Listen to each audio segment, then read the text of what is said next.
نامگذاری مردمان روی دنیا هم وابسته به پیشرفتی معرفت و فرهنگی انمون خلقها و ملتها و مردمان صورت میگیرد و بخصوص نامگذاری در فرهنگ ملی ما جای خیلی پر اهمیت را دارا می باشد.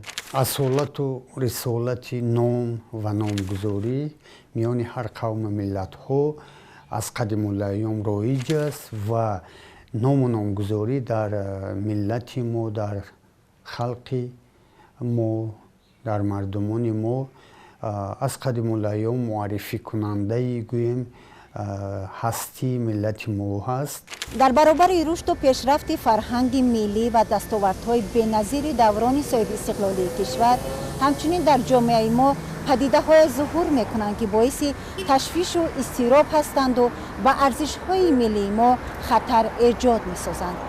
این نقطه می‌تواند دخل داشته باشد به مسئله نام و نامگذاری که طی سال‌های اخیر واقعاً هم باعث بحث گرم گردیده است.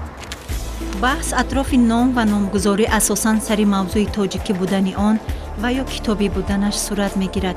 از جانب دیگر تنقید و مذمت بعضی‌ها در مسئله نام‌ها و دایره کلمه‌هایی که به اشیا و خس و خاشاک و نباتات و حیوانات و نام‌های مضموناً و از جهت لغوی ترکیباً خطااً منسوب است. نام‌های زیبا خوشایند از قدیم الایام تا امروز که به ما میراث ماندند، ببینید که حتی برای در یک جامعه بیگانه در یک کشوری دوردست هم میتواند با نام معرفی گردد. همون شهروند، همون گویم شخصیتی که با نام ملیش معرفی می شود. در عرفیت نام زیبا نیمی حسن است میگویند. از این رو یکی از رسالت و مسئولیت و وظیفه های پدر و مادر پیش فرزند گذاشتن نام خوب و خوشایند و نیک است. شیرازه تاریخ گواه بر آن است که گذاشتن نام برای فرزند میان مردمان ما خیلی جدی صورت می گرفت. همین است که با مراجعت به مأخذ و سرچشمه های تاریخی ما نام های واقعا زیبا و پرمعنا را وامی خوریم. از قدیم الایام اجدادان ما به این رسالت ملی و فرهنگی خود اهمیت مخصوص میدادند و به آن ارج هم میگذاشتند. زیرا اگر نام درست، خوشایند و یک نوع مضمون خوب داشته باشد، برای فرزند از پدر و مادر بهترین تحفه محسوب می شود. در حقیقت نام ها معرفی کننده هر قوم هم ملت هستند و ما تاجیکان نیز باید که به این عنعنه ها و به این سنت و ارزش ملی فرهنگیمون همیشه باید که ارزگذار باشیم و پاس داریم و با نام‌های خوشایند خود به فرزندان نامگذاری نماییم، به نبیرگان نامگذاری نماییم. در میان تاثیر حادثه‌های تاریخی، تاثیر زبان‌های عربی و ترکی و مغولی نیز و فرهنگ ما از جمله فرهنگ نامگذاریمان تاثیر گذاشت. همکنون بسیاری از پدر و مادران به معنی و مضمون نام‌های بیگانه سرفهم نرفته فرزندشان را نامگذاری می‌کنند که واقعاً می‌تواند در آینده شرم‌آور باشد. هنوز اسکندر مقدونی این ملک ما را تصرف کرده بود و یک دولتی به نام یونان و باختر در اینجا مستقر شده بود. قریب اکثریت نام‌های محلی ما مردم تاجیک کاهیدند، قریب از بین رفتند و بیشتر نام‌های یونانی و الینی جای آنها را گرفتند و بعدها وقتی که فتوحات اعراب شروع شد بیشتر نام‌ها عربی شدند و نام‌های اولین عربی به اصطلاح در زمان ابتدای حاکمیت سامانیان عرض هستی کردند و وقتی که نخستین حاکم محلی را خلیفه های اعراب انتخاب کردند در آسیای مرکزی که سامان خدات نام داشت و از حوالی ترمیز بود، پسری در خاندان او تولد شد و نام او را به خاطر خلیفه عرب اسد نام گذاشت که نخستین نام عربی پیدا شد.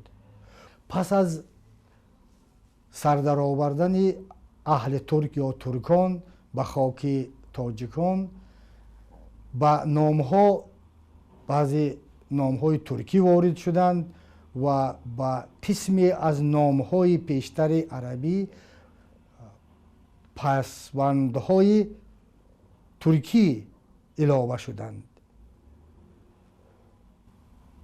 یعنی باز تغییرات زبانی به وجود آمد در نامگذاری محلی و بعدها طوری که معلوم است وقتی که انقلاب اکتبر به وجود آمد و جمهوری های اتحاد شوروی عرض هستی کردند، تمام جمهوری هایی که مربوط به دولت یگانه اتحاد شوروی بودند نام های روسی اصل را گرفتند. روسی اصل بدان معنا که ترکیب نسبی آنها تغییر یافت. با کلمه ها با نام نسب آنها اوو، یو، اوویچ، یویچ علاوه شد. اگرچه نام‌های بزرگ ملی ما در اثرهای نادر و خماسه‌های معروف ما نهفته باشند هم، اما بعضاً با مرور زمان و تاثیر حادثه‌های گوناگون تاریخی نام‌های اصلی و ملی ما تغییر یافتند، مخلوط شدند و یا آسیب دیدند.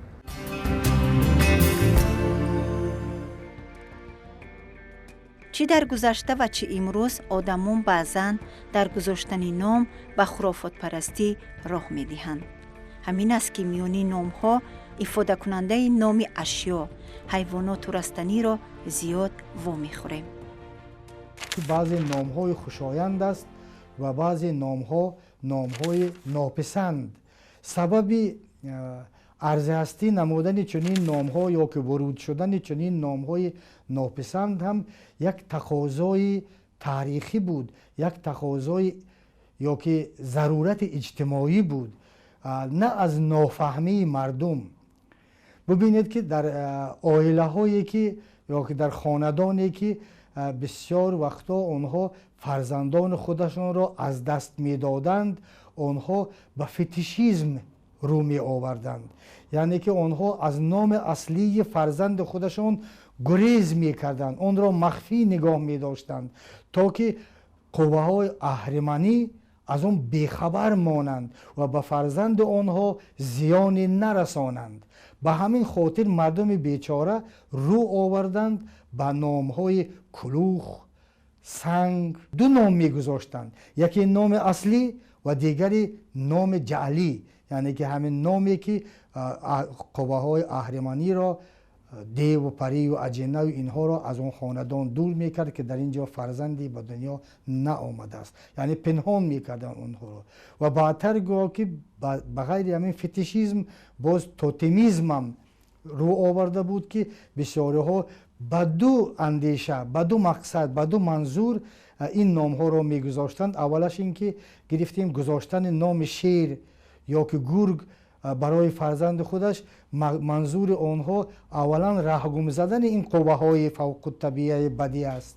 دوما این است که باید فرزند آنها قوی باشد، نیرومند باشد، با تمام بلاها و با تمام بیماری هایی که او را پیگیری می کنند استادگری کرده تواند. گذشتگان ما به شرط گذاشتن نام سخت رعایت می کردند تا نامی که به فرزند گذاشتند برایش بهترین باشد و من بعد در راه موفقیت و کامیابی ها همسفرش گردد. و همچنین در صورت گرفتن نامی خوب و پرمعنی فرزند نیز کوشش کند تا من بعد سزاوار نامش شود. طوری که در عرفیت شایع هست، میگویند عقل از پی صورت و خرد از پی نام می رود و به همین نیت پدر و مادر وقتی که فرزند به دنیا می آید همیشه کوشش می کنند که به یک نفر سالار محسن کلانسال یا که یک نفر خردمند دانشمند مراجعت کنند تا که نام مناسبی برای فرزندشان گذاشته شود و همین رسالت در مردم ما خیلی هم رونق یافته بود. هرچند به مشاهده می رسد که در دوام تاریخ یا در مسیر تاریخ نام‌های ناخوشایند هم رونما شدند و می‌خورند و اینها البته وابسته به همون دور و زمان، وابسته به انکشاف جامعه و وابسته به حوادث تاریخی صورت می‌گیرند.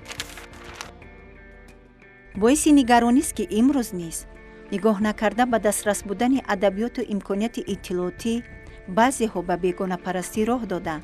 نام‌های غلط و یا بیگانه را به فرزندانشان می‌گذارند که این واقعاً خطایی است محض.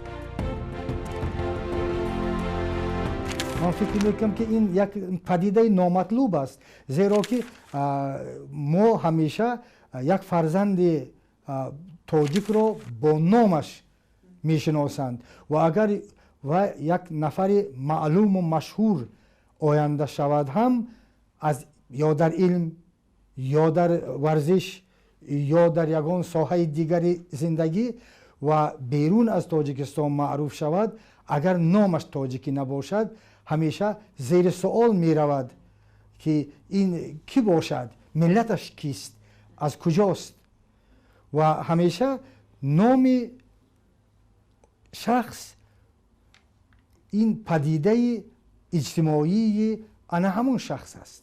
متاسفانه امروز در جامعه ما طایفه و گویم یک زمره گروه و خانواده های پیدا می شوند که بیشتر با یک خصوصیت های بیگانه پرستی با نام های بیگانه غیر ملی رو می آورند که این البته غلطی محض است و همین دوراندیشی های جامعه سازی ما گویم سبب گردید، باعث شد که با دستور و تشبس های حکومت جمهوری تاجیکستان گویم قرار حکومت جمهوری تاجیکستان درباره فهرست نام‌های ملی تاجیکی به تصویب رسید و ببینید که طول این 3-4 سال است علاقه فعالیت میبرد. طول این 4 سالی تصدیق گردیدن همین قرار علاقه یک دیگرگونی و یک گویم نوآوری ها در انتخاب نام و نامگذاری به فرزندان به مشاهده هم میرسد. دیده و دانسته یا ندانسته و نام دختر خودمان را راحله میگذاریم که این در زبان عربی بسیار کلمه ناخوشایند است، یا که سمیه برای مثال بسیار معروف است، که یا که آسیه برای مثال گناهگار، یا که راحله که میگیم مرکب است برای مثال حیوان سواری است. اصلا مردم به معنای اون صرف هم نرفته و این نام را میگذارند که ناخوشایند است. باید که در نوبت اول پدر و مادر به مضمون نام خودشان، نامی که به فرزندشان میگذارند صرف هم روند. اگر خودشان معلومات کافی نداشته باشند باید به نفری که خردمند باشد، دانشمند باشد و از این چیز آگاه باشد مراجعت کنند و از قدیم همین چیز در ما معمول بود که همیشه در این یا اون دهه یک نفری بود که نامگذار بود. با مقصد پیشگیری از این ظهورات نامطلوب، حکومت جمهوری تاجیکستان نیز قرار جهت ترتیب دادن فهرست نام‌های ملی تاجیکی به تصویب رسانید که طبق آن یک قطار وزارت و کمیته و اداره‌ها نیز موظف گردیدند. مقرر گردید که نام‌های زیبای ملی‌مان و اینچنین نام‌های تازه ایجاده که به سنت و آیین‌های نامگذاری، ارزش‌های تاریخی و فرهنگی موافقند، طبق خلاصه کمیسیای نزد کمیته زبان و اصطلاحات به فهرست نام‌های ملی تاجیکی وارد کرده شوند. ببینید که نخستین کاری بسیار هم مهم و پر اهمیتی که در این جاده انجام داده شده بود олимҷон ғафуров бародари хурдии бобоҷон ғафуров китоберо ба номи таърих ва номгузорӣ эҷод карда буданд ки бисёр китоби пурмуҳтаво аст дар хусуси номгузорӣ ва мардум метавонанд ба ин китоб муроҷиат кунанд. ба ғайри ин феҳристҳои бисёр маъмул дар даврони истиқлолият бо супориши президенти ҷумҳурии Тоҷикистон сурат гирифтанд ки кумитаи ислоҳот ҷумҳурии Тоҷикистон ду китобро дар ин ҷода аз чоп бароварданд. Ҳамчунин як китоберо мо бо номи номҳои зебои мо саредаксияи илмии энциклопедияи миллии тоҷик аз чоп бароварда буд ки дар он ҷо ҳам беҳтарин номҳо чида шуда буданд аз байни тамоми номҳои мавҷуда ва дар он ҷо сабти ном шуда буданд то ки мардум ба ин китобҳо муроҷиат кунад ва аз он ҷо барои худашон беҳтарин номҳоро ва мо то андозае кӯшиш кардем ки дар он китоб ба маънои номҳо низ дахолат кунем ва ҳамчунин дар бораи насабсозии номҳо ҳам як маълумоте дода тавонем. мураттибони феҳристи номҳои миллии тоҷикӣ кӯшиданд дар баробари номҳои миллӣ ҳамчунин бо назардошти он ки номҳои арабӣ пешвангунаҳо ва ё пасвангунаҳои номҳои арабию туркӣ дар суннати номгузории мо собиқаи беш доранд аз мадди назар дур намонанд.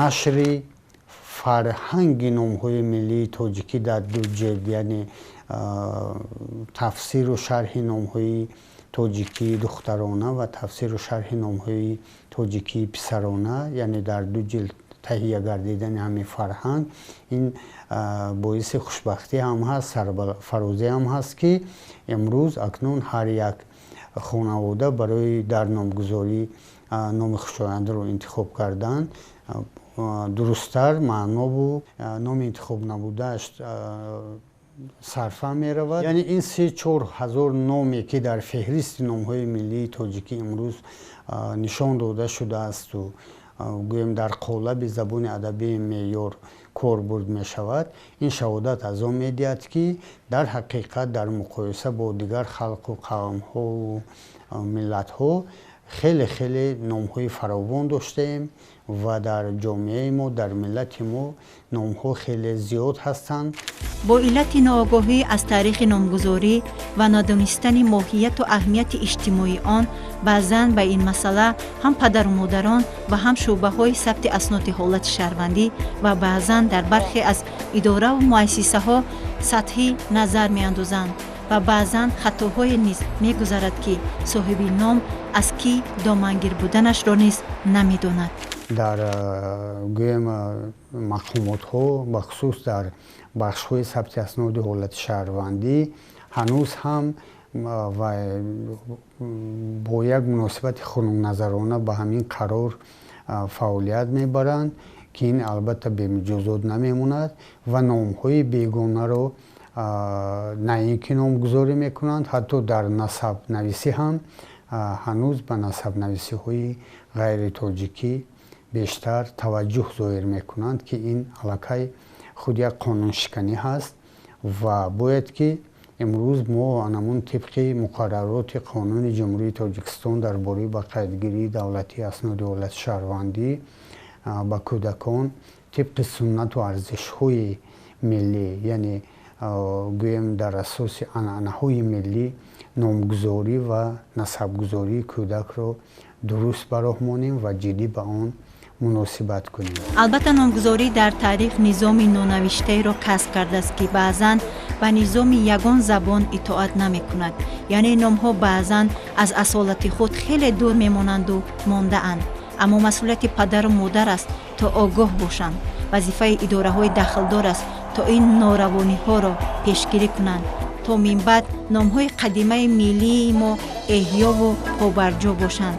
албатта сарфи назар карда намешавад номҳоеро ки аллакай ҳукми бегонагӣ низ надоранд.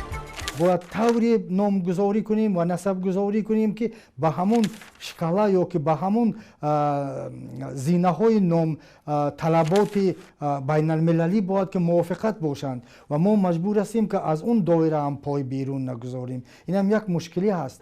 дигар ин ки дар бисёр ҳолатҳо мо бояд ки ба ҳамун тартиби номгузориҳои байналмилалӣ ё ки умуми башарӣ бояд ки наздик бошем, чунки мо ҳам дар доираи тамоми